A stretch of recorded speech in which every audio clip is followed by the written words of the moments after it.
los compañeros no se van a poder conectar el día de hoy por diferentes ocupaciones, porque además sé que el horario no es muy favorable para quienes están en este momento trabajando. Así que les dejaremos la grabación, como siempre, la compartiremos en todos nuestros espacios, ¿no? Yo lo dejo en el foro de noticias, la envío por correo y se las comparto también a los foros de aprendizaje.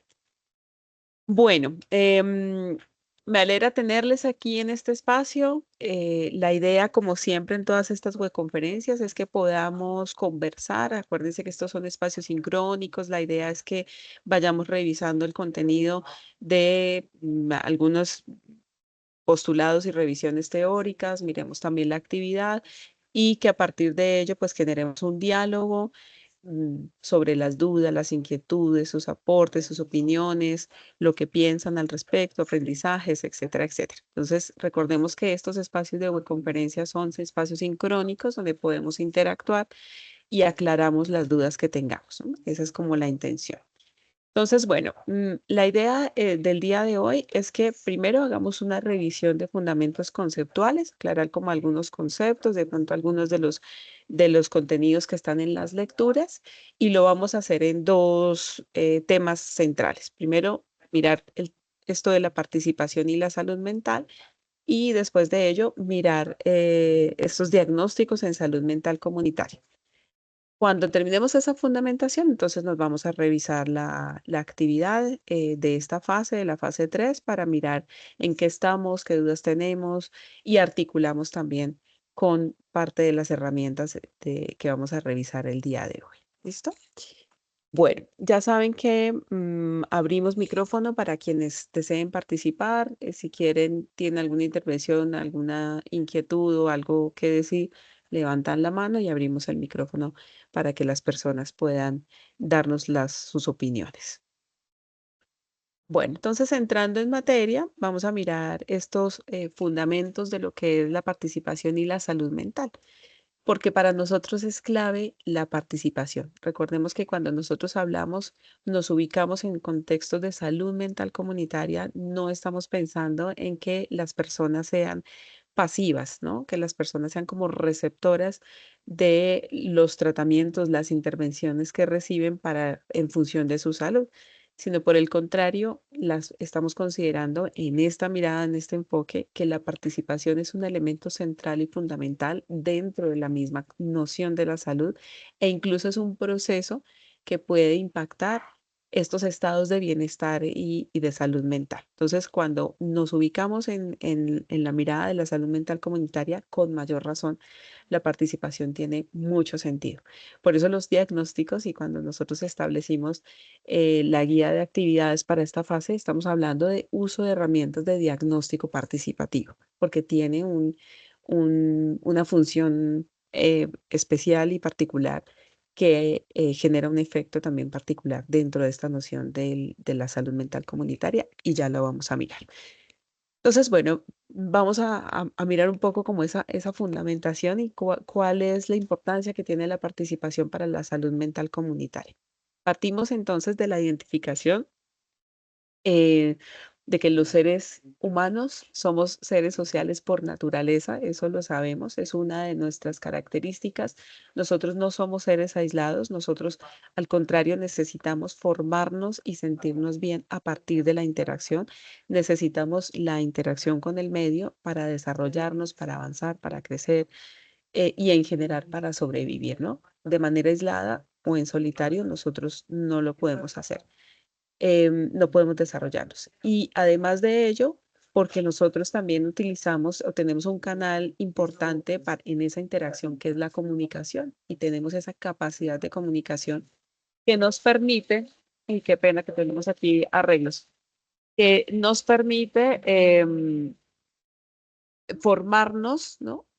Crear una identidad, establecer el diálogo con los otros, expresarnos, retroalimentarnos, ¿no? Entonces, en ese sentido, nosotros hablamos de la construcción de sujetos sociales a través de la intersubjetividad. Nosotros no miramos a las personas de manera aislada, no hablamos de un individuo. Cuando hablamos de individuos, no pensamos en que la persona está aislada de su entorno o de las relaciones con los otros, sino que hablamos más bien de la construcción de la subjetividad. Esa subjetividad nos lleva a entender las nociones, las características que son particulares, que nos diferencia a unos de otros, porque efectivamente, a pesar de que seamos seres sociales, que estemos en contacto, en constante interacción con los demás, incluso con nosotros mismos, generando nuestros propios diálogos, y nos vamos retroalimentando, pero a pesar de que estemos en interacción permanente, no perdemos esa individualidad, ¿no? Esa subjetividad, lo que nos caracteriza y nos diferencia y nos distingue a cada uno, que hace que seamos diferentes, pero construyéndonos a partir de esa diferencia y a partir de ese encuentro, de ese intercambio con las demás personas.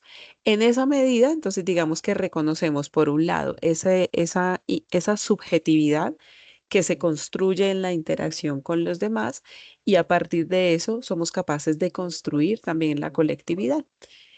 Nosotros hacemos parte de distintos grupos donde nos identificamos, y eso nos permite construir nuestra identidad, ¿no? Esa identidad, la identidad que está dada desde la subjetividad, pero también está dada desde la interacción y el contacto con los otros, lo que denominamos la identidad social, ¿no?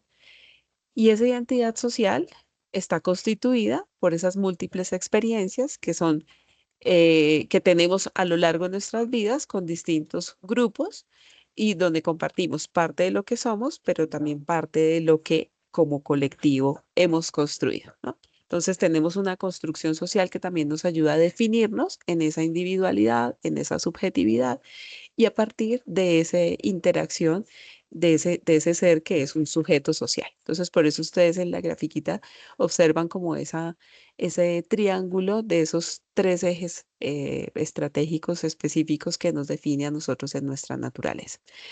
¿Qué tiene que ver esto con nuestra salud mental? Pues la salud mental hace parte de esa dimensión de construcción del ser humano, en donde también juegan estos tres factores, ¿no? Nosotros nuestra salud mental no funciona de manera aislada, ya lo hemos visto, lo revisamos en la actividad anterior en profundidad, todo lo que significa la visión biopsicosocial sobre la construcción del ser humano, sobre la construcción de su salud, sobre la construcción de su bienestar, y en ese sentido, esa dimensión de la salud mental del ser humano, pues no va a ser ajeno también a las características del contexto, de la interacción con los otros y de esa capacidad de ser sujetos políticos.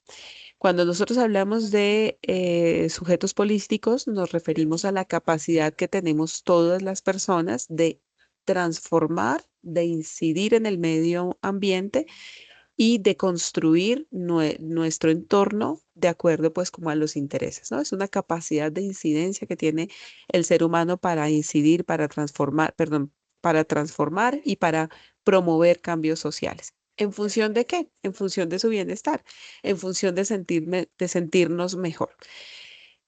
Y esto nos lleva a pensar entonces que en términos de salud mental, nosotros no solamente podemos identificar que hay patologías o alteraciones o trastornos, sino que también hay condiciones y hay factores que inciden en nuestra afectación, nuestro estado de bienestar, de podernos desarrollar, de podernos desenvolver, cumplir nuestros propósitos, que sin duda pues tienen que ver con la salud mental también, ¿no? La salud mental, lo que denominamos como en esta mirada de salud mental comunitaria. No tiene que ver exclusivamente con patologizar, ¿no? Bien, en esa medida, entonces, o digamos que desde ese enfoque, entendemos que la salud mental comunitaria pues tiene una expresión colectiva que nos conecta, ¿no? Que nos une, que tiene que ver con esas condiciones también de relacionamiento con las demás personas que pueden incidir en esas posibilidades de estar bien o de estar mal, ¿no? Y allí nosotros reconocemos que hay múltiples factores, que eso también lo veíamos en la actividad pasada, ¿no? Este enfoque biopsicosocial que está como en el fondo, que le da como soporte o sustento a la mirada sobre la salud mental comunitaria, pues nos hace un llamado a entender que hay distintos factores que van desde el orden físico, biológico, genético, ¿no? Que puede llegar a alterar o incidir en la salud mental, pero que también hay otra serie de factores que pasa por lo cultural, que pasa por lo económico, que pasa por las dinámicas familiares, que pasa por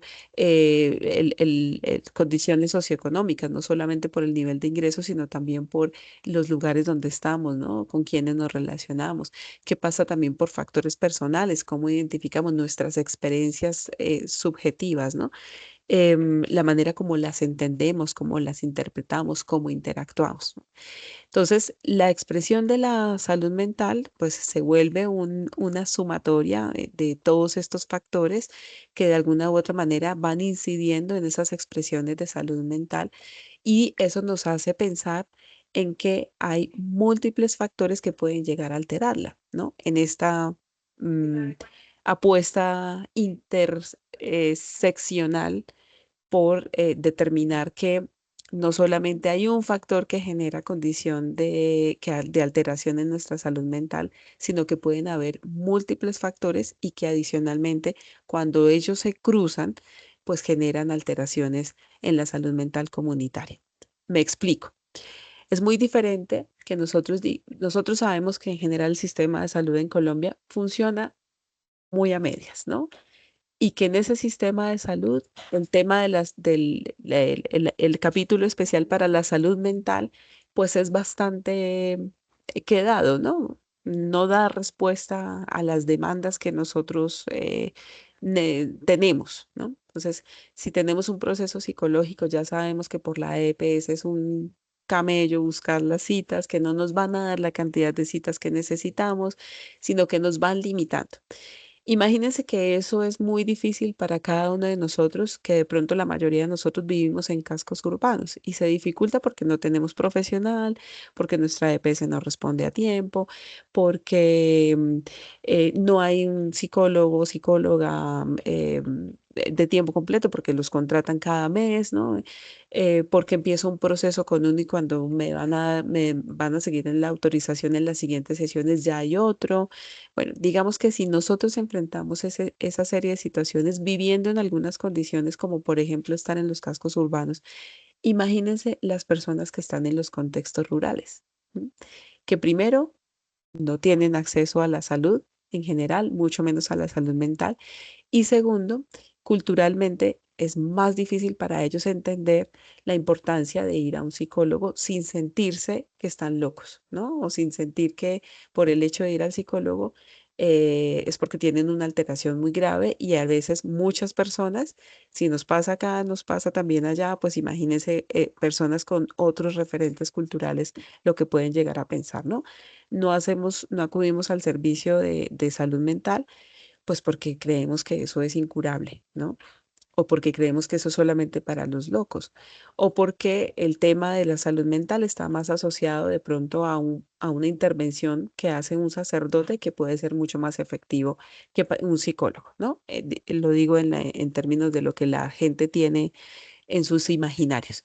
Entonces, cuando pensamos en eso, decimos, claro, además de todos los otros factores que pueden jugar para la mayoría de las personas, hay grupos poblacionales que se le van sumando otra serie de factores. Y ahí es donde hablamos del enfoque interseccional, ¿no? Que es esa sumatoria de esos factores que pueden hacer que las problemáticas se agudicen. Entonces, si es difícil el acceso al servicio de salud mental en Colombia, en los cascos urbanos. Imagínense lo que va a pasar con las personas que viven en zonas rurales. Imagínense para los pueblos indígenas, por ejemplo, que tienen una cosmovisión totalmente distinta de las nociones de salud que no están contemplados dentro de nuestras políticas o que nos cuesta muchísimo porque no hemos establecido un diálogo intercultural que nos ayude a flexibilizar los programas, a entender nuestros principios de accionar que sean adecuados y pertinentes para hacer intervenciones más efectivas para este tipo de poblaciones. ¿M? Entonces, bueno, eso también tenemos que tenerlo en cuenta porque cuando pensamos en la salud mental comunitaria, no estamos pensando solamente en la afectación del síntoma o de lo que se evidencia en alteración del bienestar de las personas, sino que tenemos que tener en cuenta lo que sucede en esta serie de factores que también juegan aquí de manera interseccional en esos estados de bienestar. De allí entonces es que tiene sentido o cobra mayor importancia la participación, ¿no? La participación que lo entendemos, además que es una de las características y ese es uno de los temas fundamentales para la psicología social y específicamente para la psicología comunitaria, porque la participación en sí genera herramientas que le permite a las personas pues, digamos que avances en su bienestar, ¿no? Participación es una herramienta fundamental, por ejemplo, en los procesos de empoderamiento comunitario y sabemos todos que el empoderamiento es este proceso que alude a la toma de acción de las personas para tener control sobre sus vidas, ¿no? Y la participación, por ejemplo, es uno de los factores centrales que facilita o promueve este proceso de empoderamiento. Lo entendemos entonces y está definido así, digamos, por Marisa Montero, o la definición que aparece allí está dada por Marisa Montero, que sabemos es una de las grandes psicólogas comunitarias que tenemos en Latinoamérica. Y ella dice que esa participación lo entiende como ese proceso de transformación, transformador, perdón, que permite a los individuos apropiarse de su realidad, generar cambios y construir colectivamente soluciones. Imagínense lo poderoso de este proceso, ¿no? Que permita a las personas entender lo que le está pasando, entender su realidad y sobre esa noción, sobre esa concepción, actuar, ¿no? La participación no se da sin una acción. La participación siempre a nosotros nos convoca a pensar en acción. Ustedes dirán, uy, no, pero nosotros tenemos muchas reuniones donde dicen hay tantos participantes y esos no participan, son asistentes. Efectivamente, si nosotros no podemos o no tenemos la posibilidad de hablar, de expresar nuestra opinión, de hacer una propuesta, de decir mínimamente estoy de acuerdo o estoy en desacuerdo, pues no es participación. Estamos negándonos la posibilidad de entrar en ese espacio de interacción donde podemos construir con otros, ¿no? En ese triangulito donde ese sujeto social se vuelve sujeto político porque aporta, porque da ideas para transformar, porque es escuchado, porque hace valer sus derechos. Y en esa medida, entonces, entendemos que la participación es un proceso muy potente, muy fuerte, porque impacta la autoconfianza, la autonomía, la capacidad de logro. Cuando las personas participan, por eso a veces nos da tanto miedo, por ejemplo, hablar en un grupo, porque efectivamente lo que está en juego es mi postura, lo que está en juego es mi esencia, lo que está en juego es lo que yo pienso, lo que yo siento, lo que yo soy, ¿no? Pero en la medida en que logramos que ese proceso se vaya fortaleciendo y nos damos esa posibilidad de expresarnos mínimamente o de hacer una propuesta, es decir, en la medida en que participamos, pues nuestra confianza se va afianzando, ¿no? Nuestra capacidad de decisión se va fortaleciendo, nuestra autonomía pues se va gestionando. Incide, como ya se los había dicho también, en estos procesos de empoderamiento que se puede dar en todo nivel, ¿no? No solo a nivel, digamos, individual o de las personas, sino de los grupos, de las organizaciones, de las comunidades. Incide también en la construcción de sentido de comunidad, que también es muy importante para nosotros en términos también del bienestar, porque todos nosotros necesitamos sentir que pertenecemos a algo. Esa es la mirada trascendental que tenemos o de trascendencia que tenemos de nuestra existencia, ¿no? Que pertenecemos a algo, que entregamos a algo, ¿no? Que dejamos de alguna manera una huella, que pudimos entregar, que pudimos dejar, que pudimos dar. Y por eso el sentido de comunidad también es muy importante en nuestro bienestar y en nuestra salud mental comunitaria, porque si nos sentimos aislados, ya sabemos, y muchos de ustedes sé que lo han revisado, por ejemplo, el aislamiento, la noción de soledad, la noción de estar abandonado, pues incide o es un factor que predispone a las personas a la depresión, a ideas suicidas, ¿no? Y bueno, conlleva una serie de problemas. Por eso es importante que el sentido de comunidad, el sentido de pertenencia, se vea también fortalecido en nuestra salud mental. Y finalmente, pues la participación incide también en la construcción de nuestra identidad social. Ya lo decía también antes, la identidad es fundamental también porque a nosotros nos define. Nosotros somos parte de distintos grupos sociales y eso nos define, ¿no? Yo soy mujer, yo soy mamá, yo soy psicóloga, yo soy feminista, yo soy o sea, líder, en fin, ¿no? Nos vamos atribuyendo una serie de cualidades, ¿no? De rasgos, de características que nos hacen sentirnos identificados y pertenecientes a un conjunto más amplio. Eso define lo que nosotros somos. Y por eso también es muy importante la participación.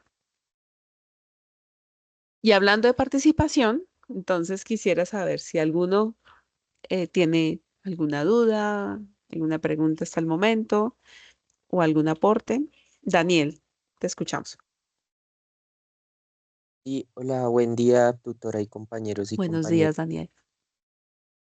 Pues sí, me parece muy interesante y valioso lo de la participación, pero siento que requiere como un manejo o requiere Ujú. cierto como nivel como de aprendizaje colectivo cuando se dan espacios de participación, porque sobre todo en términos de salud mental, siento que lo que pasa en la sociedad colombiana cuando adoptamos un sentido de identidad, generalmente caemos en algún tipo como de polarización por nuestros aspectos culturales e históricos eh, y de salud mental. Entonces, siento que es de cuidado como esa palabra de crear identidad, porque sucede mucho en los barrios o en los territorios o en demás, que cuando alguien coloca una postura, digamos, política, Mm, automáticamente ya es señalado o demás. Y si, digamos, peor aún, coloca una postura de salud mental, pues puedes llevar a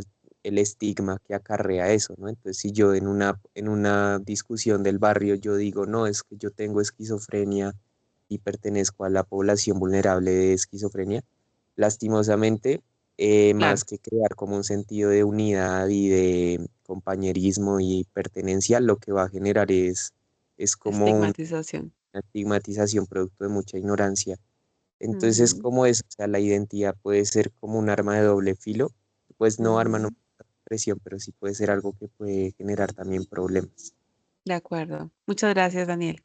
Muchas gracias. Y no solamente por lo que menciona Daniel, digamos, en términos de casos que pueden ser muy atípicos, ¿no? De cómo me presento si tengo una alteración en mi salud mental, sino en general. Yo creo que desafortunadamente nosotros en Colombia no estamos en una sociedad que esté acostumbrada a la democratización, no estamos acostumbrados, no generamos el espacio de participación, de escucha y de construcción a partir de la diferencia. Muy al contrario, lo que nos ha dicho históricamente nuestra realidad y nuestro conflicto, además, es que a partir de las diferencias o la diferencia se calla, ¿no? La diferencia es lo que se mata, la diferencia, el que opine distinto es el que queda excluido, ¿no?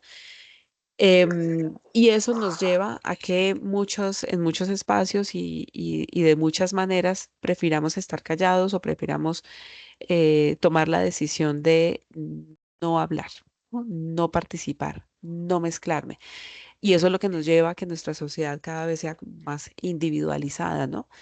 Y sea tan difícil pensar en comunidad, o sea, tan difícil pensar en identidad, ¿no? O sea, tan difícil pensar en construcción colectiva. Es muy complejo.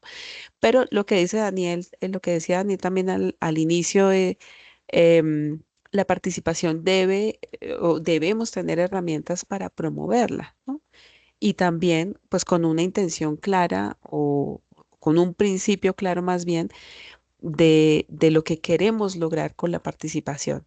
Al final, en la medida en que las personas logran participar y logran hacer construcciones conjuntas, pues logran entender que tienen poder, porque la participación también es poder, ¿no? Y eso no va a caer bien seguramente para muchos sectores sociales que tienen poder, ¿no? Por eso es que hay siempre como ese temor, porque al final nosotros nos metemos en terrenos de poderes. Las intervenciones que hacemos en psicología desde la salud mental, pues están rodeadas o están permeadas por intenciones de poder, ¿no? ¿Quién controla qué? ¿No? Las instituciones de salud tienen poder sobre la salud de las personas, ¿no? Y nosotros somos vulnerables por eso. Pero cuando tenemos un enfoque de salud mental comunitaria donde las personas se organizan, se asocian, generan acciones colectivas en función de cambios y de transformación, estamos diciendo, no, el poder no solamente está en la institución, el poder está en la organización de las personas. Pero claro, eso es silenciado, ¿no? Eso tiene unos costos, ¿no? Y unas implicaciones que tristemente en nuestra sociedad pues nos han dicho, ya sabemos, no hablen mucho de esto porque o los estigmatizan o los aíslan o pues los terminan callando, ¿no? Entonces, bueno, sin embargo, en nuestra formación es necesario que tengamos esa claridad, ¿no? Entendamos que los procesos participativos son necesarios porque de por sí un proceso de participación, un proceso de, de fortalecimiento de las personas a través de estas herramientas participativas, pues ya van generando bienestar y van incidiendo en esa salud mental de las personas, ¿no? Y por eso nosotros pues tenemos como esa responsabilidad, ¿no? De entender para qué sirve la participación y cómo podemos promoverla, porque nos puede servir, ¿no? Digamos, en beneficio de esa sensación de bienestar de las personas. Excúsenme un momento.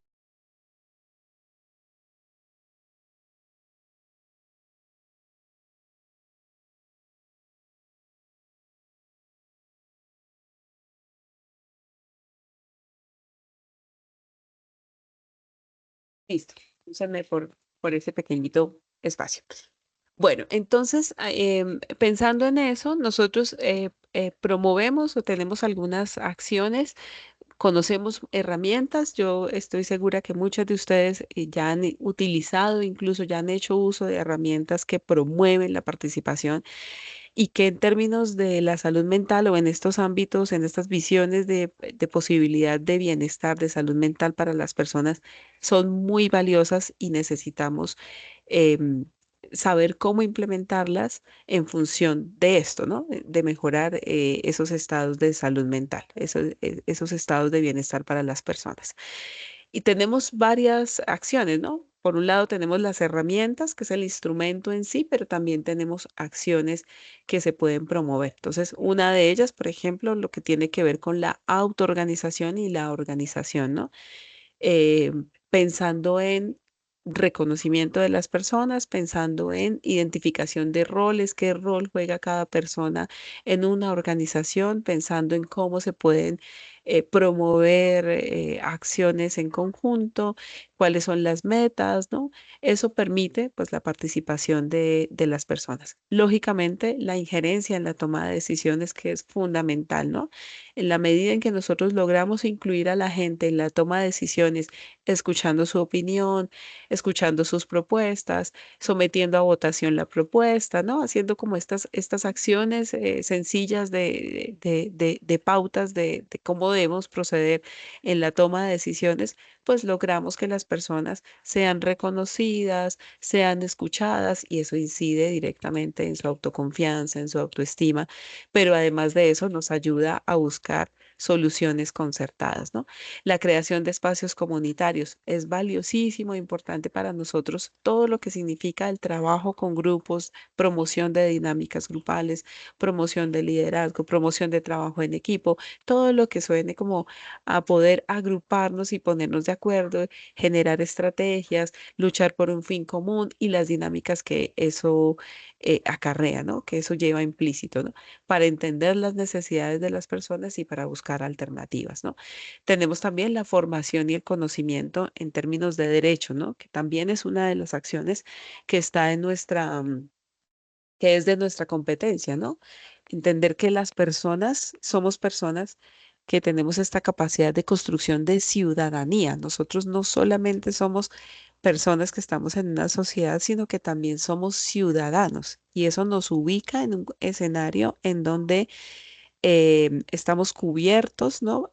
Amparados bajo unas normativas, nuestra constitución política, en el caso nuestro, ¿no? La constitución política, que tiene una serie de normativas que van contemplando derechos y deberes que tenemos como ciudadanos, ¿no? Esa construcción de esa ciudadanía y que nos da la posibilidad y la facultad también de reclamar, de tener injerencia en la construcción de las políticas, de tener injerencia y cuestionamiento y control de alguna manera, ¿no?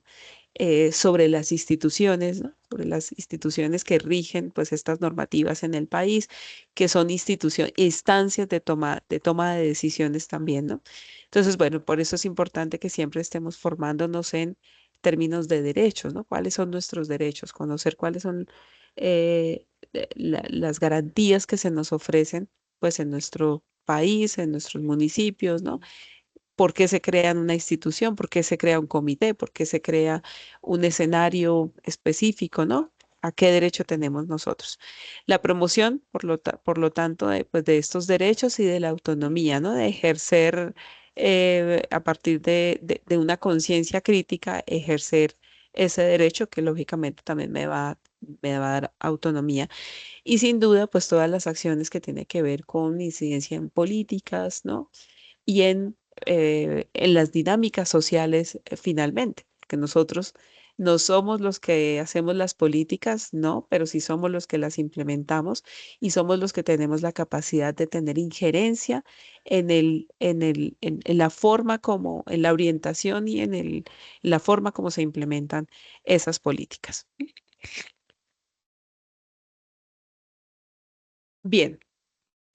Entonces, digamos que sobre ese contexto general, entendiendo lo que significa la participación, entendiendo esto como un proceso que es fundamental y clave para nosotros desde esta visión de la salud mental comunitaria, entonces vamos a mirar cómo se entienden los diagnósticos en salud mental comunitaria y por qué hablamos de diagnósticos participativos en salud mental comunitaria, ¿cierto? No los diagnósticos eh, tal vez más en una visión clínica, ¿no?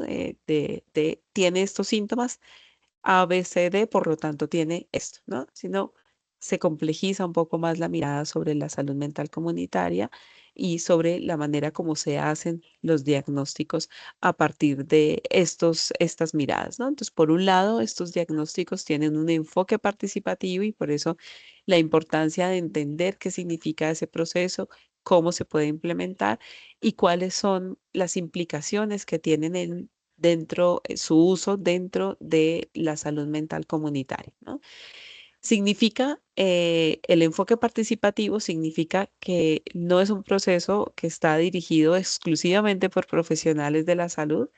Nosotros podemos dinamizar, podemos motivar, podemos promover, pero siempre va a estar involucradas las personas del otro lado, ¿cierto? Digamos que en el otro rol, ¿no? En los otros roles que puedan jugar.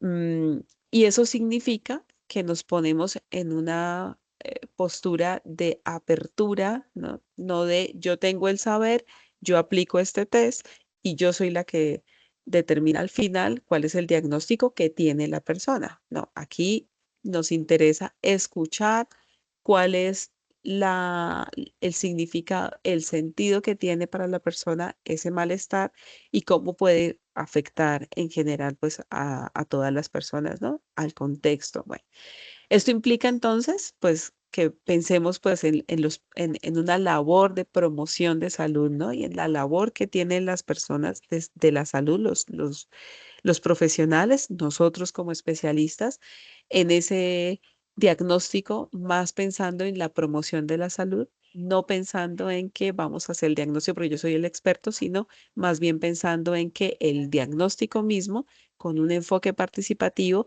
es un promotor de la salud, ¿no? Del bienestar de las personas. Pensando en que además, a partir de estos diagnósticos participativos, estamos co-creando alternativas, ¿no? No que yo como experta diga, usted tiene esto, por lo tanto, su salud mental, su diagnóstico, su patología es esta y el tratamiento va a ser este. No, los diagnósticos participativos o con este enfoque participativo permiten una co-creación de soluciones.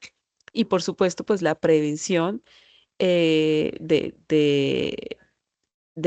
no uso o el cuidado que tenemos que tener en no utilizar intervenciones que sean extremas, ¿no? Como modelos que sean extremas, ¿no? Sobre todo donde nos pone la distancia y marca como esa distancia entre el profesional que está arriba y la persona eh, que requiera el trabajo sobre su salud mental, ¿no? Por otro lado, estos diagnósticos en salud mental comunitaria también están centrados en los derechos humanos, ¿no? Y eso significa que tenemos que garantizar que todas las personas y especialmente aquellas personas que están en situación de vulnerabilidad sean tratadas con dignidad y con respeto, porque el enfoque participativo permite que cualquier persona hable, se exprese, opine y nos está diciendo de por sí que todas las opiniones son igualmente valiosas. Y eso es tener un enfoque de derechos. Pero fíjense lo que mencionaba ahorita hace un rato Daniel.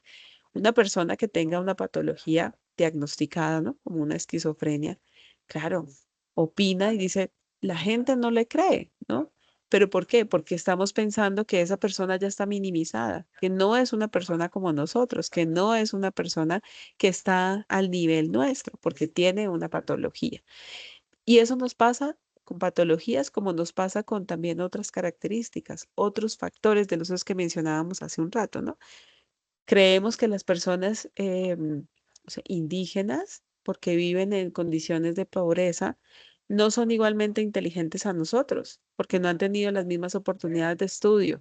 O las personas que están en el campo, creemos que no son igualmente inteligentes o que no tienen las mismas capacidades, ¿no?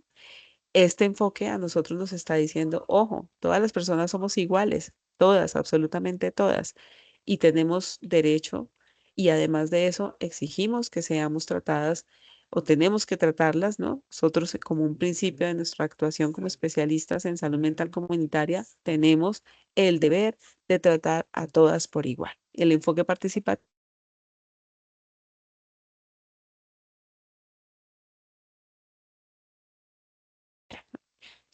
em, Ay, no se escuchaba. la recuperación, pero recuperación que esté centrada en la confianza de las personas, en la recuperación de su dignidad, en la recuperación de las capacidades, de las condiciones, perdón, que reconocen esas capacidades que tienen las personas. Y pues lógicamente nos lleva al reconocimiento de la autonomía y del valor que tiene cada una de las personas, independientemente de las condiciones sociales, culturales, económicas.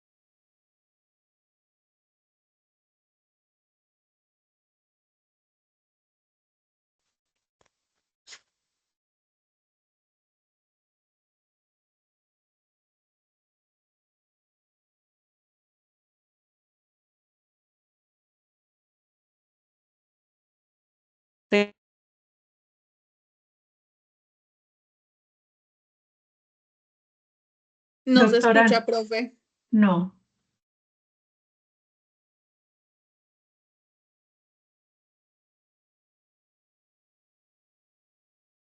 Ay, pensé que era mi internet, pero entonces es la profesora. Hola, ¿me escuchan? Sí, profe, ya se le escucha nuevamente. Sí, Sí, menos mal alcancé a decirles que tenía intermitencia en la señal. Bien, seguimos entonces dentro de estos fundamentos también en los diagnósticos de salud mental comunitaria. Entonces, eh, es importante tener claridad sobre la identificación de fortalezas, de factores protectores, de factores, ya sabemos también que tenemos estas nociones de cuáles son estos factores que de pronto pueden contribuir en un estado de alteración, ¿no? Que tienen que ver con de factores amenazantes, que tienen que ver con el entorno, pero siempre, siempre es importante tener esta visión de identificación de cuáles son esas fortalezas que tienen las personas, que tienen los grupos y cuáles serían esos factores que actúan como protectores, ¿no? Esto nos permite reconocer recursos, capacidades, redes de apoyo, que también eso es un elemento fundamental en los enfoques de salud mental comunitaria. ¿Qué puede hacer la comunidad para ayudar en estos procesos de bienestar colectivo, ¿no? Y esto tiene varias implicaciones. Por un lado, una mirada más positiva sobre la salud mental, ¿no? No patologizante, sino un enfoque más positivo en el momento de hacer los diagnósticos. Por otro lado, identificar los recursos existentes en la comunidad y de ahí que para nosotros sea fundamental utilizar estrategias como por ejemplo los mapeos, mapeos comunitarios, mapeos de recursos, mapeos de redes, ¿no? Cartografías, cartografías sociales, etcétera. La identificación de redes sociales y servicios comunitarios que se vuelven fundamentales porque em, son los que actúan como elemento protector, elemento de contención ante eventuales problemáticas que se puedan presentar en la alteración de la salud de las personas y que pensamos que no solamente se dan a nivel institucional, ¿no? Como las redes de apoyo, porque o servicios como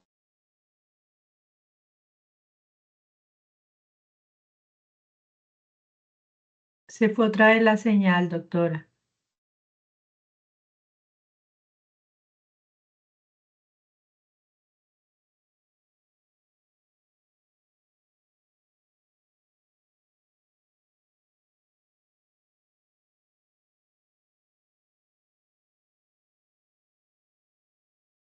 No la escuchamos.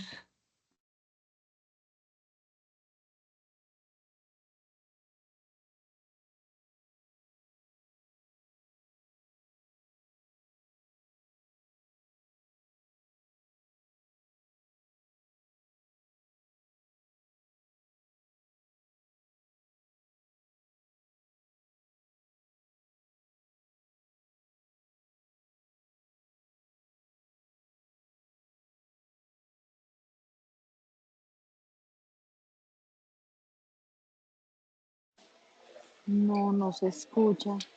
No se escucha. Tal vez es la señal allá donde ella se encuentra, pienso yo.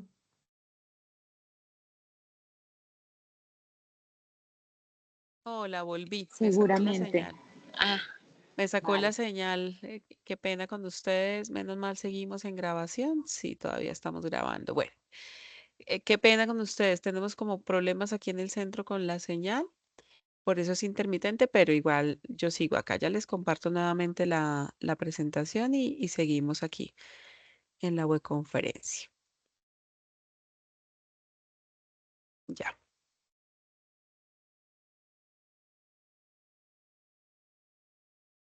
Bien, les estaba diciendo que los diagnósticos en términos de las redes son importantes no solamente por identificar a nivel institucional o de servicios comunitarios que tenemos, sino que también cuando nosotros hacemos mapeos de redes, identificamos redes de apoyo para las personas, ¿no? Y eso es lo que nos permite a veces generar intervenciones que ven la pantalla, ¿cierto? ¿Están viendo la pantalla? Sí, señora. Sí, profe. Listo. Gracias. Sí, señora, Gracias. profe. Esto es lo que nos permite identificar personas o círculos que son relevantes para las personas y que pueden ayudar a mejorar o a lograr bienestar cuando las personas tienen dificultades o tienen problemas, ¿no? No siempre pensamos en que las intervenciones se dan en la mirada clásica de un proceso terapéutico individual o de a veces llamamos a la familia, sino que también podemos hacer procesos de acompañamiento a través de la activación de esas redes de apoyo, ¿no? Por eso es que los grupos de apoyo, por ejemplo, funcionan, ¿no? Los grupos de autoayuda funcionan y funcionan en el marco de la salud mental comunitaria y casi que funcionan de manera autónoma. No siempre requieren de la intervención de un profesional, pero nosotros eso no lo tenemos implementado y tan claro dentro de los procesos de acompañamiento en nuestro país, ¿no? Hacia la salud mental comunitaria. Y por supuesto, en esa mirada de positiva de los diagnósticos, identificando factores positivos, ¿no? Factores protectores y fortalezas, también están implícitas las actividades recreativas y educativas. todas las nociones que nosotros tengamos o todas las estrategias que nosotros tengamos con psicoeducación son favorables por eso, porque ayudan a que las personas generen conciencia, identifiquen sus capacidades, desarrollen también competencias, desarrollen capacidades, desarrollen habilidades y al final pues sean autónomas y puedan desarrollar estrategias autónomas para fortalecerse en los momentos en que se vean su salud mental alterada. Daniel, te escuchamos. Sí, profe, yo quería sumar una experiencia como que a mí me parece que tiene mucho potencial, que es la ecoterapia, que es Mm, el abordar la salud mental desde el contacto o la reconexión con la naturaleza. qué Y yo he bonito, visto, digamos, acá en mi barrio que súper. funciona mucho con las huertas comunitarias, la gente que Ah, hace vacas y también la gente excelente. yo vivo en la montaña, entonces la gente que, digamos, organiza Mm. recorridos comunitarios por la montaña y llevan a las personas y hacen un picnic. Eso también es una alternativa, como aprovechar la naturaleza para hacer intervenciones y demás. Súper bonito, Daniel. Además, porque yo creo que tenemos muchas alternativas, ¿no? Lo que pasa es que nos estamos muy sesgados sobre la visión de lo que significa la intervención psicológica hacia el consultorio, ¿no? Estamos como muy limitados, ¿no? Además, porque la política y los problemas que tenemos en general apuntan es a eso. Pero yo creo que tenemos una serie de alternativas, de estrategias que nosotros, como especialistas en salud mental comunitaria, debemos hacer más explícito, ¿no? Debemos evidenciar y debemos empezar a experimentar y a implementar, porque esto tiene una implicación sobre el bienestar colectivo. Entonces, por ejemplo, lo que nos menciona Daniel, las ecointervenciones, ¿no? Pero también se me ocurren, no sé, la arteterapia, ¿no? La musicoterapia, ¿no? Bueno, otra serie de estrategias que tienen este mismo principio, ¿no? Generar capacidad, generar autonomía, entregar herramientas, generar bienestar colectivo, etcétera. Liliana, ¿te Hola, profe, escuchamos? buenos Hola, días, buenos días, Liliana. compañeros, buenos días. Es como para hacer ahí un aporte. Cuando hablamos por lo menos de las comunidades étnicas que se encuentran pues muy apartadas, ¿cierto? Para ellos el término salud mental, para ellos lo que es la palabra psicología no existe. De Pero sí, el acuerdo. año pasado tuve una experiencia con comunidad étnica, yo pertenezco a comunidad étnica, y se trabajó un proyecto en medicina tradicional, Qué pues que lindo. ahorita se está implementando en el CISPI ya como una política pública, donde pues digamos que la misma comunidad, y yo sé pues ahora entiendo que esto es salud mental lo que se lleva al territorio, lo que se hace en Ujú. el territorio es lo que pues como corroborando a lo que dice el compañero, el trabajo de ellos nunca le van a entender qué es salud mental, para ellos nunca existe la enfermedad, pero sí existe para ellos las desarmonías, los desequilibrios, y que eso, pues frente a eso, uno hace un recorrido a los sitios sagrados, digamos los ríos, las cascadas, las Hermoso. lagunas, donde uno va y hace una armonización con los médicos tradicionales. Entonces ahí uno Ujú. hace un contacto, naturaleza, hombre, y donde pues aparte de que saca como toda esa energía negativa, ellos hacen la limpieza y ahí es donde uno nuevamente se recarga y esa persona pues sale, digamos, sale como libre de algún problema que haya estado pasando. Más que todo cuando hay el contacto con la naturaleza, pues para nosotros es la energía la que nos recarga, la madre agua, la madre tierra, el contacto con las plantas, todo eso nos ayuda a liberar. Pues mirándolo desde acá, ya desde la salud mental, lo que ellos lo trabajan, pero no saben qué es salud mental, pero pues sí se mantiene como esa línea de que pues sí, qué bonito en este curso, por eso para mí era bien importante este curso, entender, saber cómo se relacionaba, pero veo que la salud mental está relacionada con la parte espiritual en los pueblos indígenas, pues que eso tiene que ver con la cosmovisión. Justamente eso te iba a decir, Liliana, y qué bonito lo que nos cuentas y lo que nos dices, porque tú dices, ellos no saben de salud mental. Yo te digo, nosotros no sabemos de bienestar espiritual, porque no sé ni qué nombre ponerle, ¿no?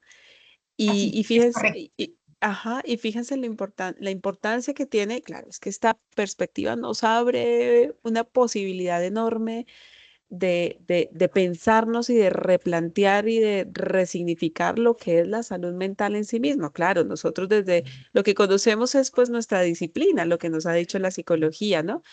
Pero no significa que no tengamos la posibilidad de ampliar ese conocimiento a partir también de los saberes de las otras personas, porque tiene implícito también este enfoque de salud mental comunitaria, tiene implícito un enfoque integral, ¿no?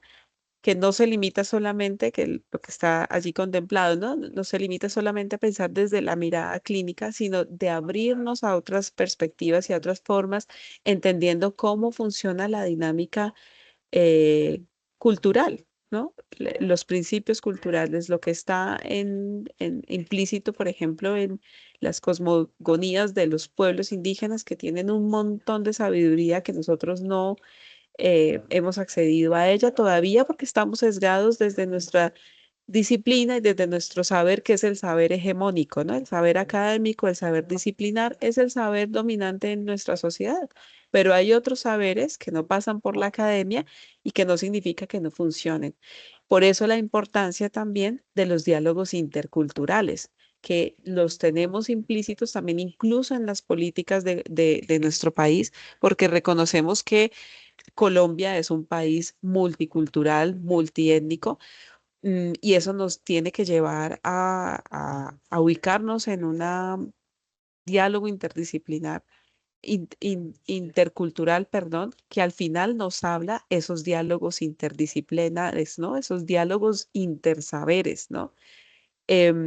Y a mí me parece maravilloso. Ahora que te escuchaba, Liliana, recuerdo, yo en mi vida he tenido el privilegio de tener contacto también y trabajo con comunidades indígenas y siempre he tenido la inquietud, siempre yo sé que ellos trabajan también el abordaje de la salud física, la salud corporal, a partir del uso de las plantas, porque ellos sí tienen una visión conectada y armónica con la naturaleza y se ven como uno solo. Nosotros no lo tenemos, no lo entendemos, ¿no? Pero en eso poco que he podido entender, sé que el abordaje, por ejemplo, de plantas, ¿no? De alimentos, tienen un efecto en dos vías. Por un lado, el efecto de lo físico, de lo corporal, pero también en lo espiritual, que para mí es el equivalente a lo psicológico, ¿no? A la salud mental, ¿no? Em, pero además, en su visión y en su forma de operar en el mundo, pues no están solos, siempre están referenciados en función de un pertenecer a algo más, en función de una comunidad que no es solamente el contacto con las otras personas, sino con la madre tierra, la naturaleza, el cielo, el agua, los animales. Y eso me parece maravilloso. Liliana, tú tienes que ayudarnos a generar conocimiento desde esa visión y desde tu experiencia, desde la ancestralidad, porque tienes mucho que aportarnos para estas miradas de la salud mental comunitaria. Pues sí, profe, en ese sentido, pues como yo pertenezco a una comunidad indígena y sí me ha dicho el rol del psicólogo, cuando yo entro a trabajar con ellos, el rol mío no se ve. Siempre yo Claro, tengo que adaptarme directamente a lo que ellos proponen. claro, Digamos, por ejemplo, para ellos no, es que él está en depresión, un ejemplo, desde la medicina occidental.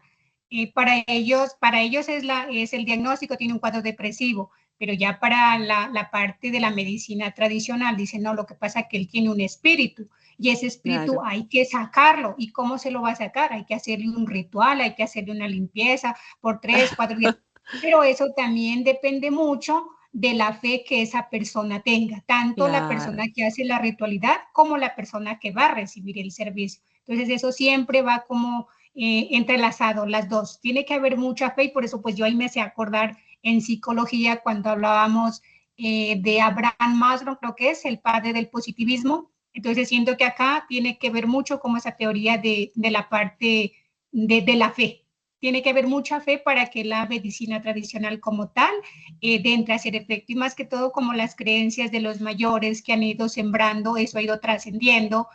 También depende de la alimentación, hoy en día todo ya es transgénico, es utilizado con la agricultura convencional.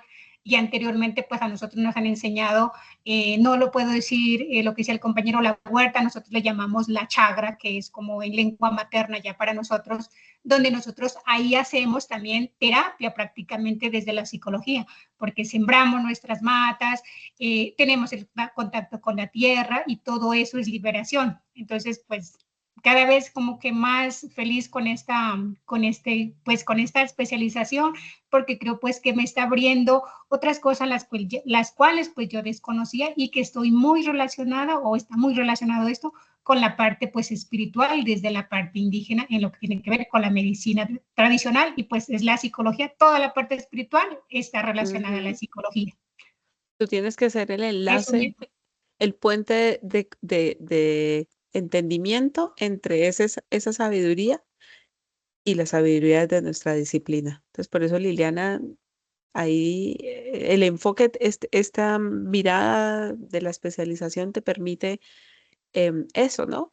Y necesitamos ese tipo de referentes porque nuestros modelos clásicos pues están quedando muy cortos o están llegando solamente como a un sector de la población.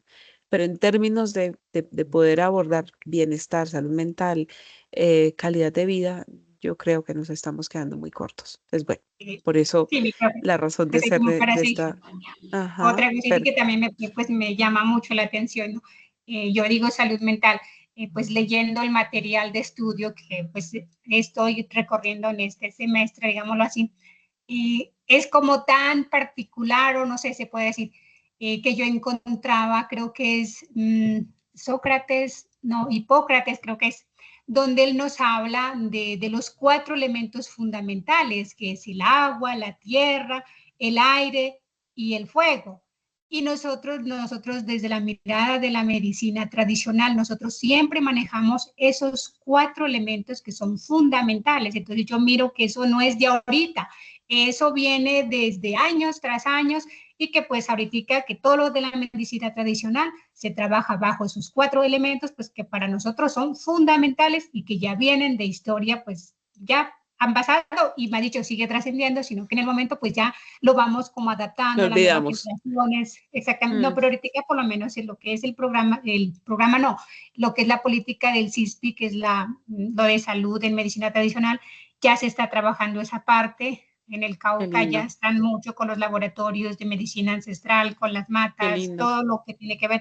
Entonces, mire que no es un tema de ahora, es un tema que ya viene de años tras años y de generación en generación, pero pues digamos 10 años atrás como que se quiso perder eso, pero ahorita pues yo sé que las comunidades nuevamente se han puesto muy fuertes a trabajar en ese tema y pues estamos logrando a que esa política pública ya salga como tal y siga en función y se haga la articulación con la occidental, con la convención, pues sí, la occidental, la medicina occidental. Ese sería mi aporte, profe. Gracias.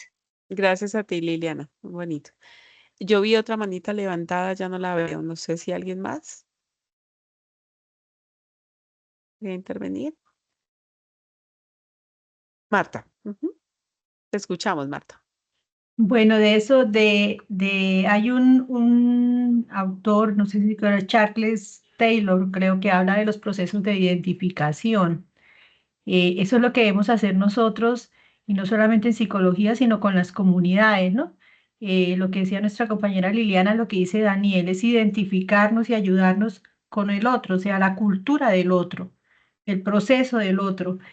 Es un psicólogo o cualquier profesional que vaya a una comunidad indígena o a la montaña o a unas poblaciones pequeñas como la que yo vivo, hay que identificarse con esa cultura para poder participar, ayudar, involucrándose en ese tipo de contextos, porque pues nosotros no podemos llegar a imponer nuestras ideas, no podemos llegar a hacer eso porque pues no estamos siendo grandes profesionales y no estamos inculturizando todas estas situaciones y debemos nosotros tener en cuenta eso. Gracias, tutora, muy amable. Muchísimas gracias a ti, Marta, y muy valioso lo que nos dices porque efectivamente el reto creo que tenemos en la especialización en general es desenmarcarnos de estos patrones con los que nosotros nos formamos, pues, y que igual siguen siendo los referentes que tenemos pues en nuestros contextos, ¿no? Que son muy valiosos, por supuesto, todos los estudios clínicos, los estudios epidemiológicos tradicionales, pues nos ayudan a entender alteraciones, trastornos, ¿no? Por supuesto, todo lo que gira alrededor de eso. Lo mismo las intervenciones, ¿no? Cuando se necesita, igual, por ejemplo, medicina, medicamentos, ¿no? Medicina psiquiátrica, claro, ahí digamos que nos facilita y tenemos muchos avances en el abordaje de la salud mental, pero no podemos cerrarnos a otras opciones, ¿no? Otras visiones sobre la salud mental, sobre todo cuando encontramos que nos estamos quedando cortos.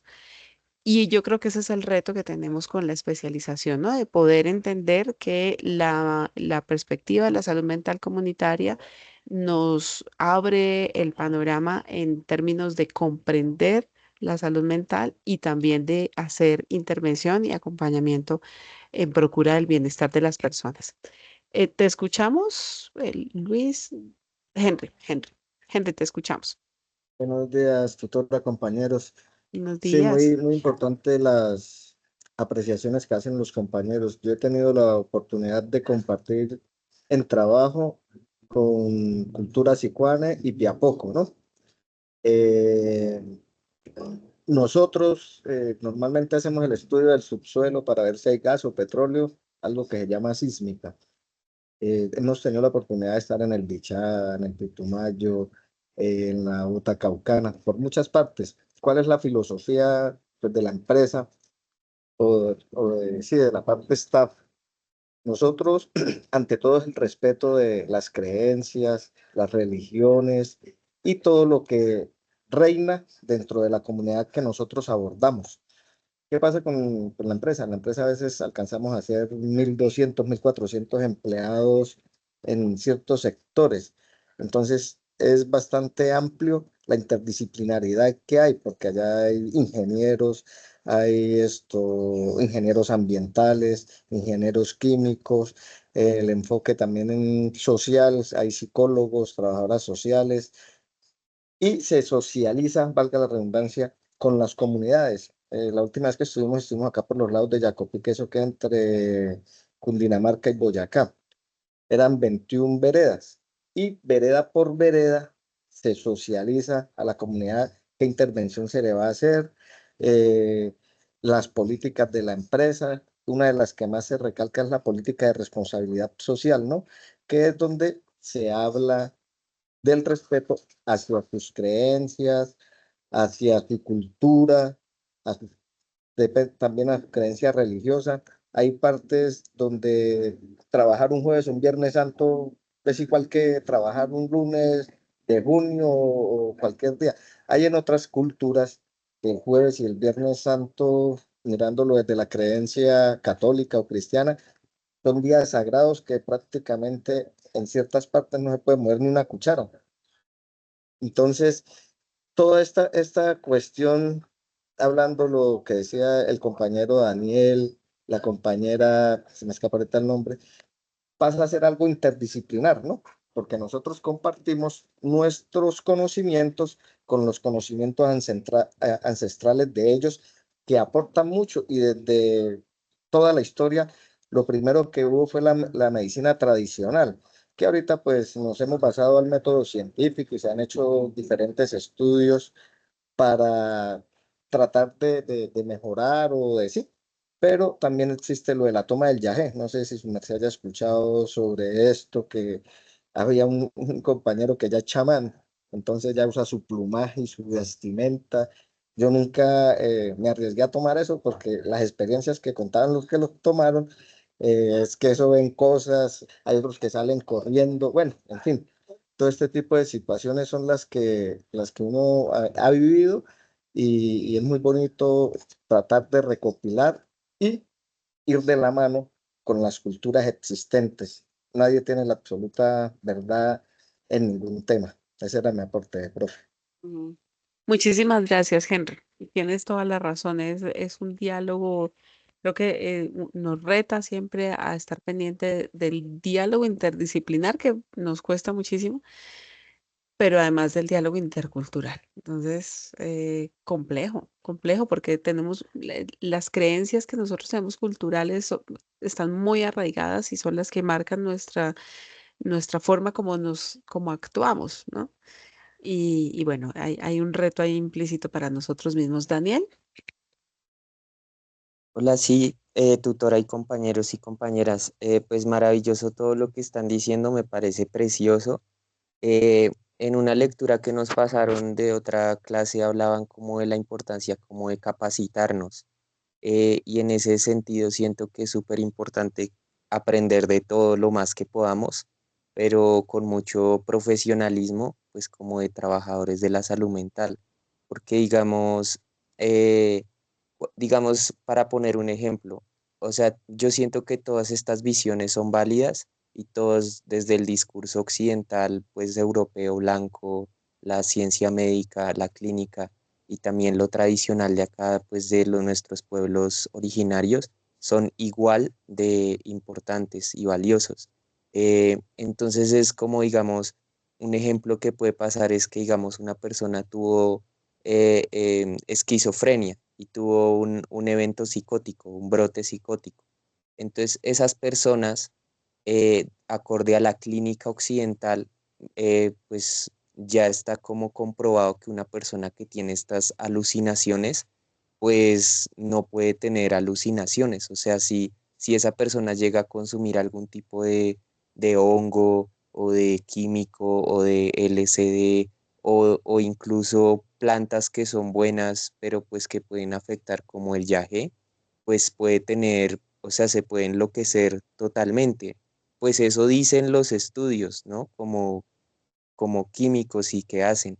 Entonces ahí es donde es como súper importante porque no es como entrar como a desmentir ninguna de las posibilidades, pero es como uno de profesional de salud mental comunitaria mirar eso como de manera global y poder tomar una decisión acertada sobre cómo abordar, porque no siempre la médica occidental va a tener la razón, pero a veces tampoco siempre aplicar siempre el mismo método tradicional va a tener la misma razón. Entonces uno tiene que ser muy responsable y muy ético, porque si una persona en una comunidad indígena tiene alucinaciones, y pues son producto de un brote psicótico y un psiquiatra lo puede diagnosticar, pues uno podría abordar eso con esa persona indígena desde la sanación espiritual, el contacto con la tierra, pero de pronto pues ya no desde el yagé y desde la toma como de plantas de poder. Entonces es eso, como una vez un psiquiatra me contaba que él fue a hacer un trabajo allá en Baupés, en comunidad, y él sabe mucho de eso y, y le dijeron, no, es que él se dio cuenta que un joven de la comunidad estaba psicótico, tenía los mismos síntomas que una persona psicótica acá en Bogotá. Entonces habló con el líder espiritual de la comunidad y le explicó y hablaron y dialogaron de manera horizontal y al final el médico tradicional, le dijo, ah, ya entiendo, o sea, creo que lo que sucede, o pues lo que sucede con ese joven es que tiene un espíritu oscuro o un demonio dentro de él, entonces no es bueno hacerle toma, entonces mejora probar con otros métodos. Y probaron con otros métodos y el muchacho se recuperó. Entonces es como, uff, es súper complejo porque se requiere mucha experticia, pero también mucho tacto y capacidades profesionales para realmente saber cómo es la mejor manera de abordar un espacio. Sí, muy buena intervención, Daniel, ¿no? Y no solo como el tacto, sino también como la capacidad de entender el funcionamiento desde los dos mundos. Al final, el que le ayudó a tu amigo psiquiatra, pues fue el mismo sabedor de la comunidad, ¿no? Que logró interpretarlo, ¿no? Interpretar lo que significa una psicosis en mi comunidad, ¿no? Claro, es un espíritu negro, ¿no? Y bueno, eso es un reto de conocimiento, ¿no? De entender bien desde las lógicas de cada uno, de cada cultura, cómo opera, cómo funciona, ¿no?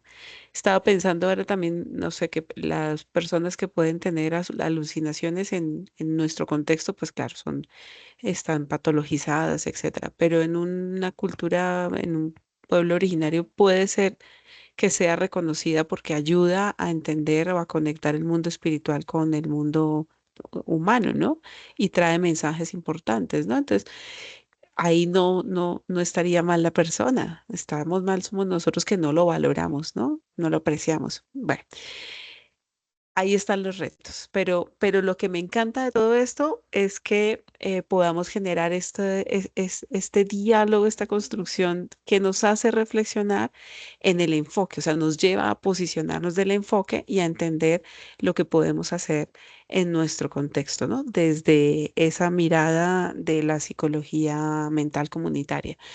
Y recordaba que en la actividad pasada, una de las preguntas era, ¿cuándo utilizaría usted un enfoque tradicional? ¿Cuándo utilizaría este enfoque, no? Con esto que debatimos hoy, creo que se amplían esas posibilidades, ¿no? Esa mirada sobre cómo utilizarlo, uno u otro, en qué casos, en qué situaciones, etcétera. Bueno, vamos a avanzar con la revisión de las herramientas de diagnóstico comunitario. Ya sabemos que el principio de cualquier herramienta del diagnóstico comunitario es la participación, que podamos garantizar escuchar las distintas voces, que podamos garantizar generar alternativas colectivas, ¿no? Co-crear en esas alternativas de abordaje de las dificultades, de los problemas de salud mental que estemos diagnosticando. Así que aquí, en esa medida, digamos que aquí hay algunas herramientas, pero igual, una de las características dentro de estos procesos es la flexibilidad, así que podemos hacer adaptaciones de una, de otra, utilizar varias herramientas o ir creando nosotros nuestra propia herramienta, ¿no? Lo que está mencionado acá, pues son como solamente algunas alternativas.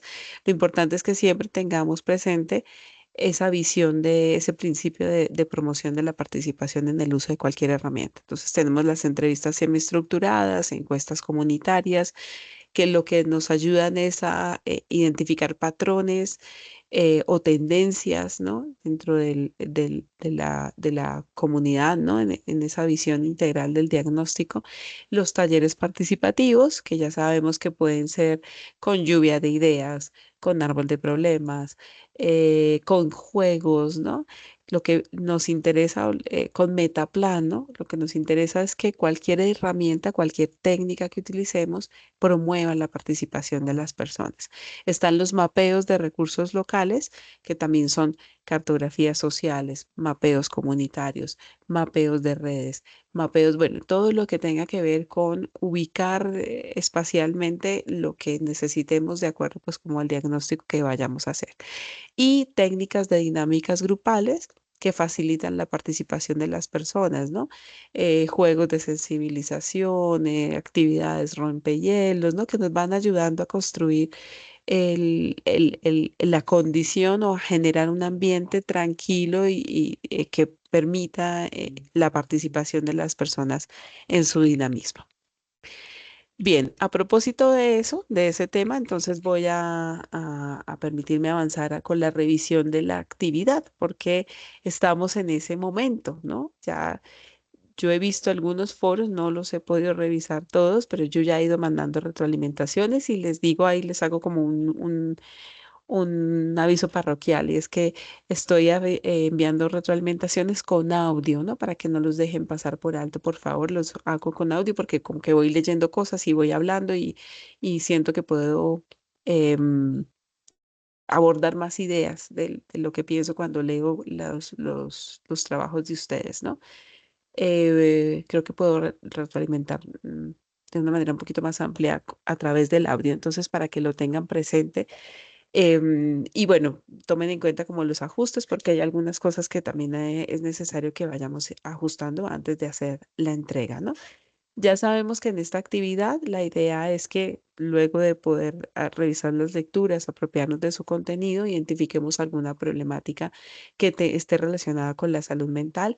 Y aquí es muy importante que también hagamos una muy buena justificación. Yo he visto justificaciones muy buenas porque incluyen lectura de contexto, ¿no? Entonces hablan, por ejemplo, de, no sé, la sobrecarga, recuerdo alguna, la sobrecarga que tienen las mujeres en la ruralidad, ¿no? Y hablan de los trabajos que hacen, de la labor de cuidado, de la labor en el campo, del no reconocimiento, de la violencia a la que están expuestas, de la marginalidad, etcétera, sumado a las condiciones de, por ejemplo, bajo ingreso, bajo acceso al servicio educativo, al servicio de salud, en fin. Es decir, darle como el contexto tomando distintos factores, para eso pueden acudir a estadísticas, para eso pueden acudir a otras revisiones de diagnósticos que se hayan hecho, ¿no? La justificación es muy importante y justificar no en sí la problemática, porque claro, si ustedes me hablan, por ejemplo, de la problemática elegida es el suicidio, pues claro, la problemática en sí misma ya está justificada, ¿no? Es en esa justificación cómo entendemos que ese problema es un problema que afecta la salud mental comunitaria de las personas, ¿no? Para que lo tengan en cuenta, ¿listo? Y después de eso, la idea es que ustedes apliquen al menos 2 herramientas de diagnóstico participativo. Entonces ya he visto varios que han hecho, por ejemplo, un mapeo junto con un grupo focal. Han hecho unas entrevistas junto con una revisión de unas encuestas, por ejemplo, ¿no? Recordemos que lo importante es que podamos incluir distintas miradas, ¿no? Entonces, por ejemplo, si van a abordar el tema de el suicidio en jóvenes, están hablando con las familias, también incorporemos la visión de los mismos jóvenes, ¿no? De quienes están en la comunidad, cómo se ven afectados, ¿no? ¿Cuál es su visión que tienen frente al suicidio? ¿Cuáles son esos factores que las personas consideran que pueden incidir, que pueden provocar, ¿no? Porque ahí seguramente vamos a encontrar rutas para más adelante formular alternativas de atención a este tipo de problemáticas. Henry, ¿te escuchamos? Profe, gracias. Profe, digamos en la problemática que yo escogí, me enfoqué a la adicción a videojuegos, ¿no? ¿En qué ha repercutido esto en la comunidad? Primero, pues en el núcleo familiar, que los padres se notan y se ven preocupados y lo han expresado en ciertas reuniones que se han hecho de padres de familia. Yo tengo 2 niñas estudiando en 2 colegios diferentes y se ha dado pues la misma temática. ¿Cuál es la otra preocupación? Pues que cambian sus hábitos alimenticios, ¿no? Digamos, ya no comen ahora, ya prefieren estar inmersos en esta actividad de los videojuegos y todo esto les ha cambiado sus hábitos alimenticios, su higiene del sueño, porque ya no duermen el tiempo que es necesario. Por otra parte, salen del colegio y se reúnen en ciertos puntos como son parques, las canchas, sitios del barrio que son pues concurridos y que a veces hacen ciertas algarabías en medio de sus juegos, pues surgen pequeñas discusiones entre ellos, ¿no? Bueno, en fin. Y lo otro es que en muchas partes, pues ya hacen sus necesidades fisiológicas, como el orinar, como todas estas cuestiones. Entonces, no sé si mi enfoque o esta problemática sí está bien dentro de lo que es una problemática de salud mental comunitaria, ¿no? eh, por ese lado. ¿Y en qué para esto de la adicción a los juegos, a los videojuegos? Que de ahí hacia la ludopatía hay un paso, porque ya hay muchos jóvenes adolescentes que ya quieren ir a los casinos a hacer pues apuestas. Entonces esta es una problemática que se ha connotado acá en nuestra comunidad. Entonces quería saber si voy por buen camino porque yo he hecho unos aportes, no recibo la retroalimentación y dije, ¿qué tal? Pues yo estoy equivocado con lo que yo estoy planteando. Ya tengo lo otro, pues para hacer los nuevos aportes. Voy Claro. a utilizar el mapeo, dónde es que se reúnen los jóvenes, toda esta cuestión, y utilizar otra herramienta para que sea de participación, sea con la parte de la Junta de Acción Comunal, de hecho con el mismo cura que sacerdote que se ve afectado porque los muchachos se hacen ahí el parque contiguo de la iglesia y todo este tipo de situaciones. Entonces era eso, profe, gracias. Gracias a ti, Henry. Por supuesto que esto tiene que ver con nuestra salud mental comunitaria. Es un problema que viene surgiendo y que nosotros no le hemos puesto mucha atención, ¿no? eh, pero que tiene muchos factores, ¿no? Entonces, por un lado, Henry, y bueno, para todos, recuerden que la justificación nos permite evidenciar que hay una problemática y seguramente que ahí vamos a encontrar algunos de los factores que nos ayudan a explicar el por qué es una problemática, ¿no? Entonces, acuérdate, Henry, y ten presente eso. Tenemos varios factores. Acuérdense, en la primera diapositiva, una de las primeras diapositivas que les mostraba, hay varios factores. Una cosa es lo biológico, ¿no? Lo físico, lo comportamental, pero también tiene que ver con los factores culturales, familiares, ¿no? Que es lo que yo te diría, bueno, enriquece esa mirada. Para eso te va a ayudar las herramientas de diagnóstico, porque tú vas a hablar con las familias, vas a hablar con los mismos jóvenes, vas a hablar con la gente de la comunidad, el sacerdote, etcétera, etcétera. Y eso es lo que necesitamos, ¿no? Enriquecer entender esa problemática y enriquecer esa mirada de cómo se afecta la salud mental comunitaria. Por supuesto, hay unos, digamos que mayores afectados que están en mayor riesgo, que serían los mismos jóvenes, porque lo que tú dices es verdad, esto ya es una conducta adictiva. De ahí a pasar a una adicción en cualquier escenario, digamos que ya lo tienen incorporado, ¿no? Porque hay un patrón de dependencia y el problema es ese. Recordemos que la salud mental comunitaria tiene que ver con esta capacidad de transformación, de autonomía, de control, de empoderamiento. Yo no, lo que genere dependencia, lo que genere obstrucción, lo que genere limitación para que yo pueda desarrollar un proyecto para mí, pues significa que es un factor adverso, ¿no?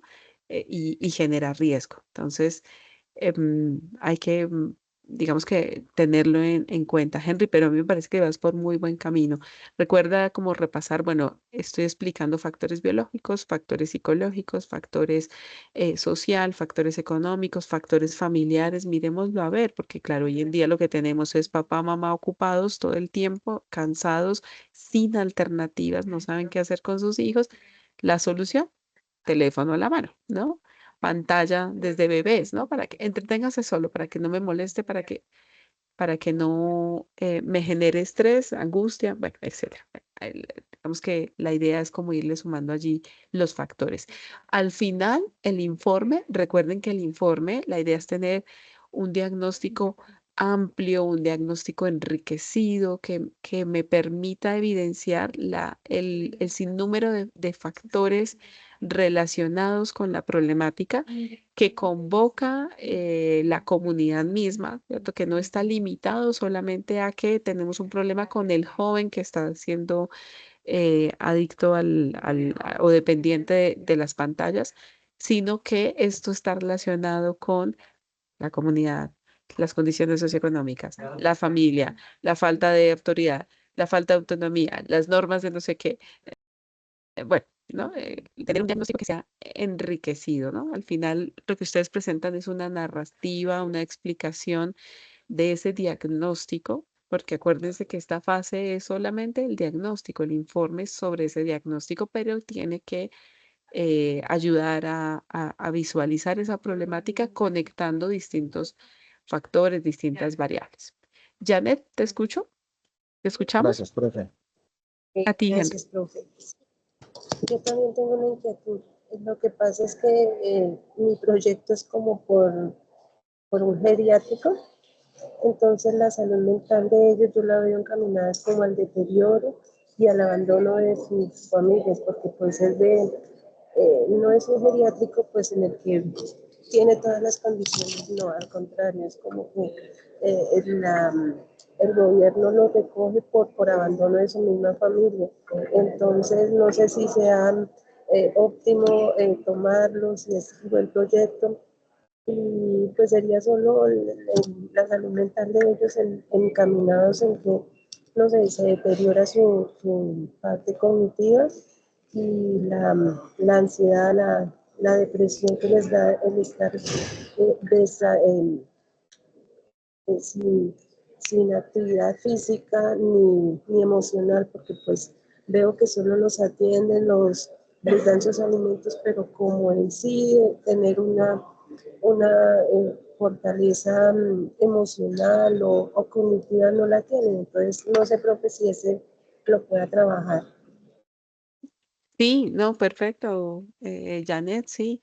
Acuérdate que necesitamos siempre tener presente como esta visión de factores protectores, donde hay mapeo de redes, por ejemplo, que también podría funcionar, ¿cierto? O sea, que puedas identificar no solo, porque lo que es evidente en tu caso es que pues hay un deterioro y hay un abandono.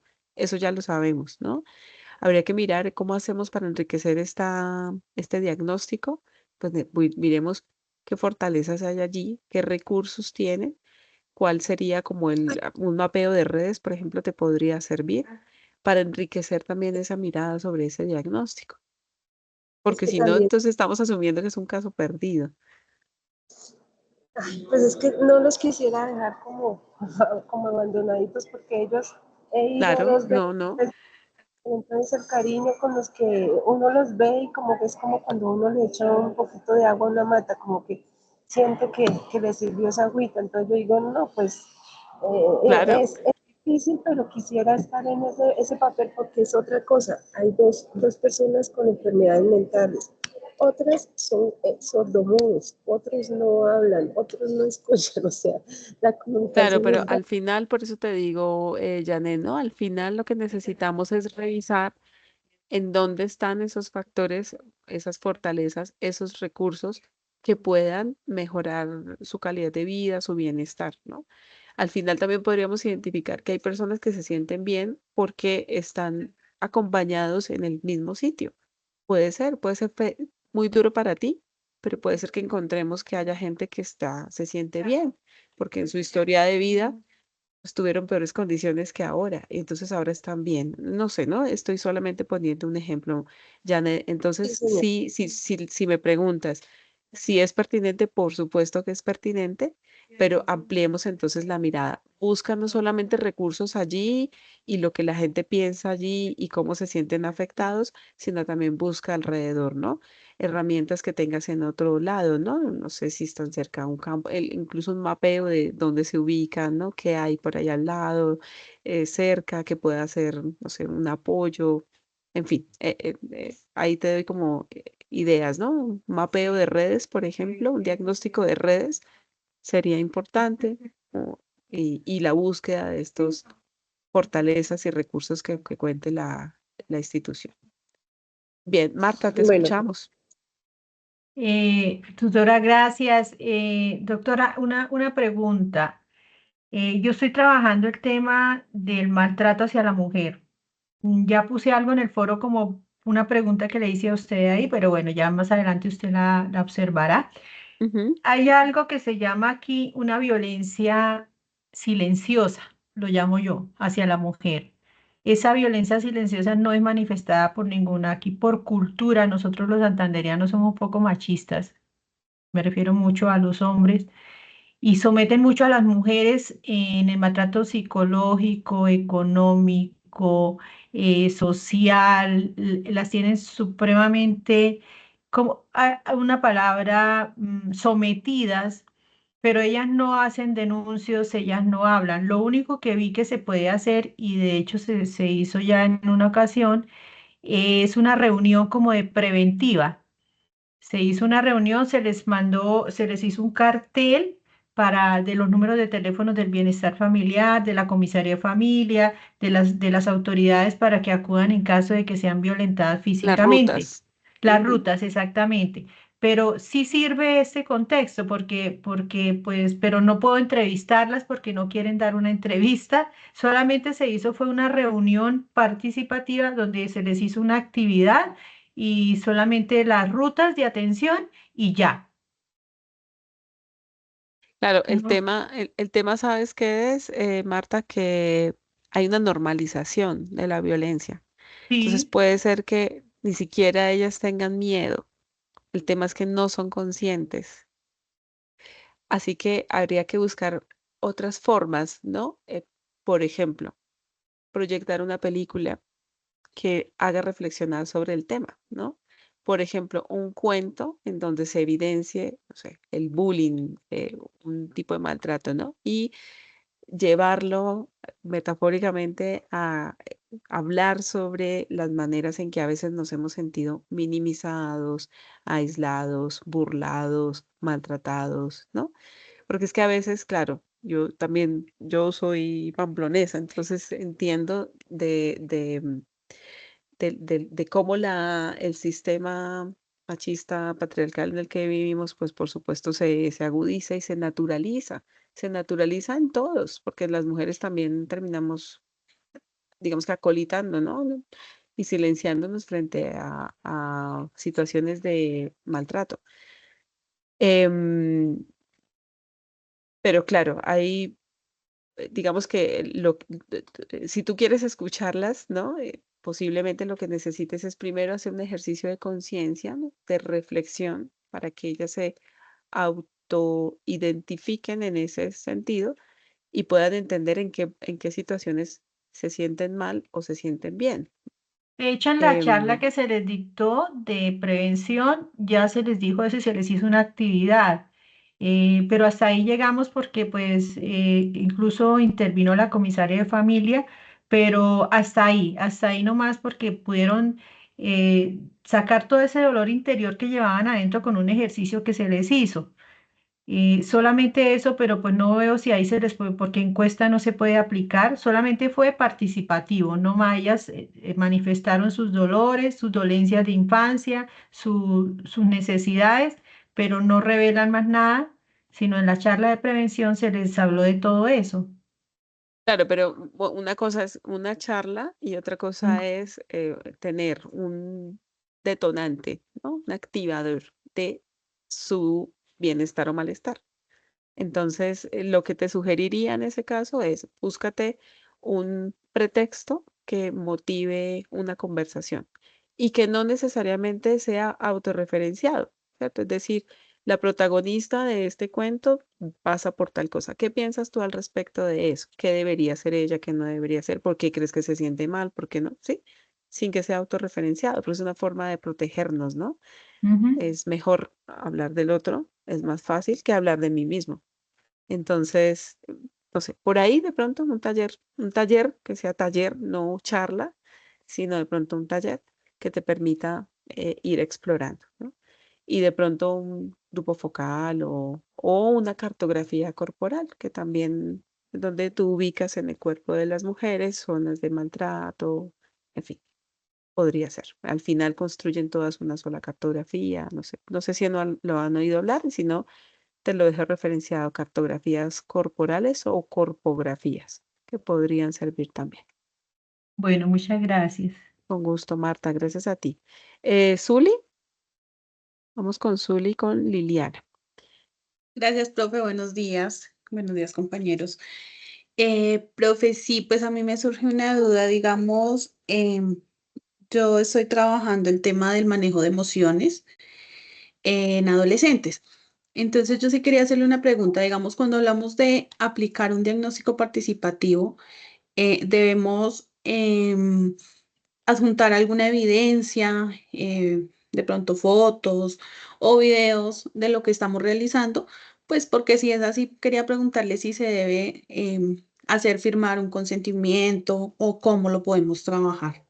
Siempre, siempre, siempre, cualquier trabajo de comunidad, independientemente que recojan fotografías o lo que sea, siempre cualquier trabajo de comunidad siempre debe llevar un consentimiento.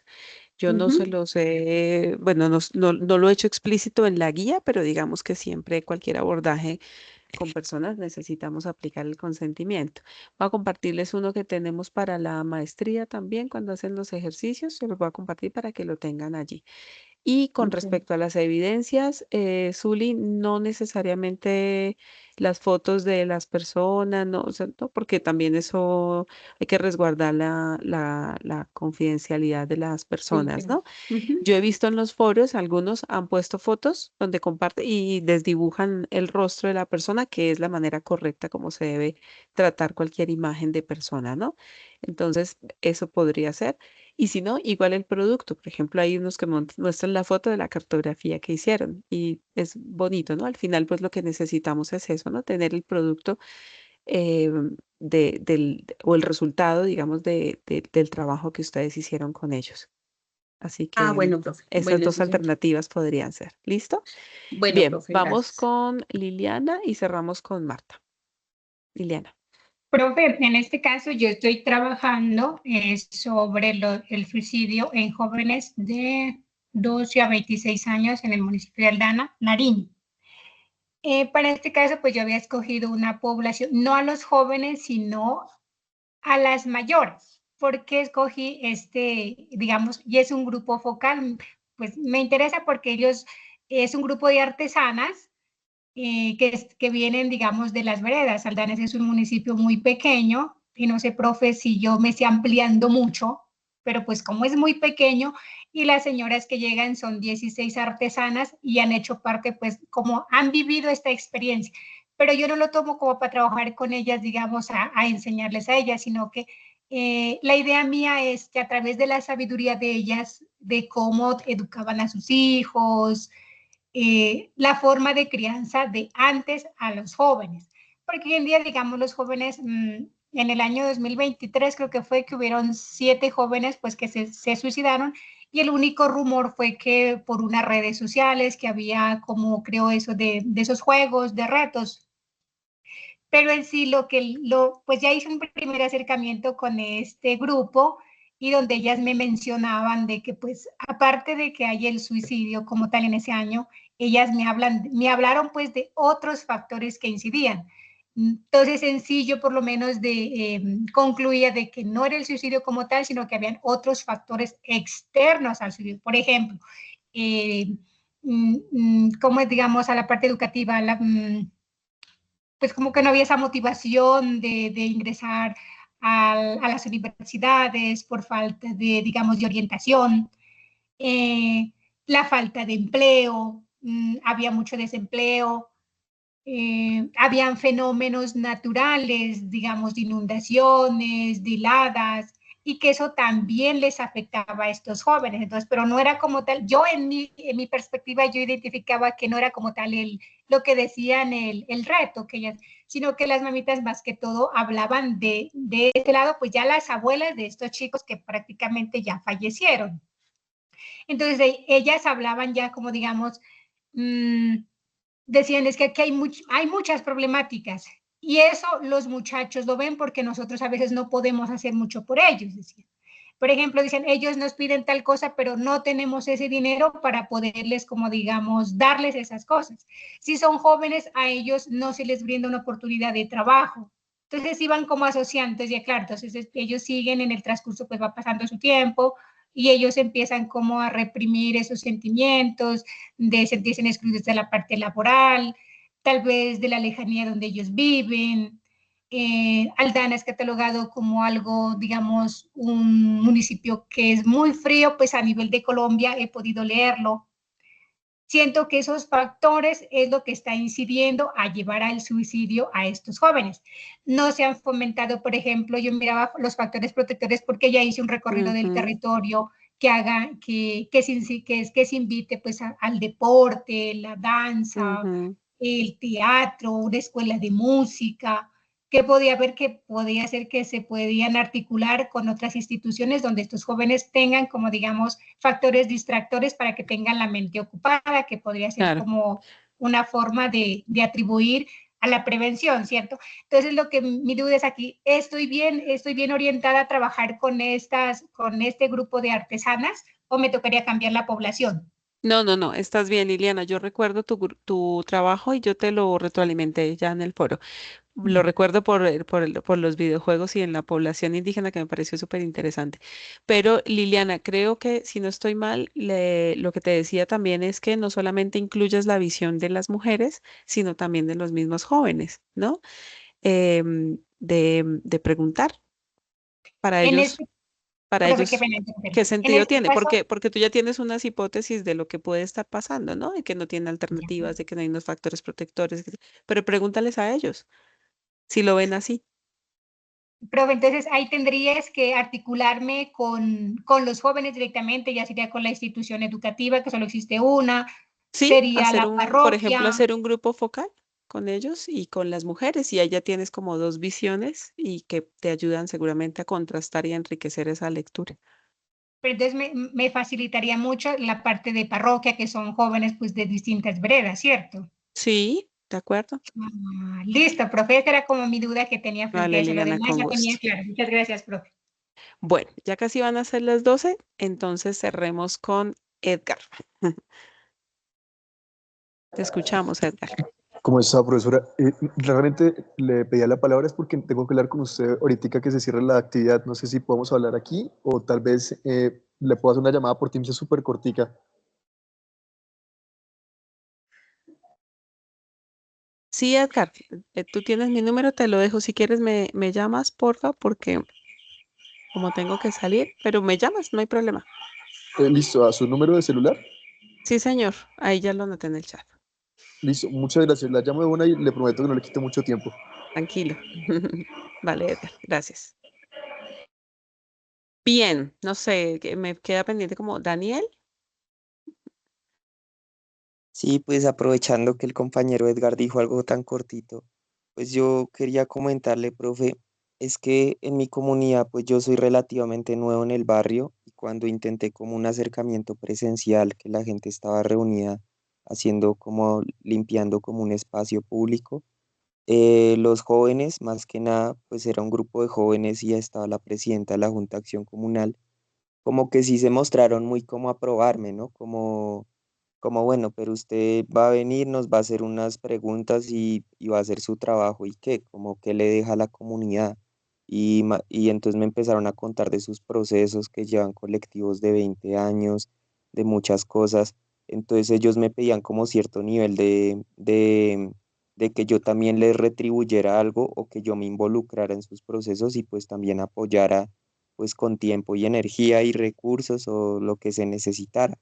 Entonces como Ujú, que yo ahí como que estaba con dos trabajos al mismo tiempo y con tema familiar, entonces dije como no, o sea, yo no me puedo meter en este momento a hacer trabajo comunitario porque pues yo ya lo he hecho antes y pues eso ujú, requiere pues compromiso y constancia. Entonces dije ujú. como no, me siento utilitarista como solo ahí como Claro. preguntándoles cosas, entonces no me acerqué más a ellos. Pero ahora Ujú, con este trabajo pues yo la verdad no he escogido mi tema y la verdad siento que por efectos como de cómo veo la situación acá en el barrio, he conocido es como a individuos distintos. He conocido a mi ujú, vecina, a quien me arrienda y la que me vende pan.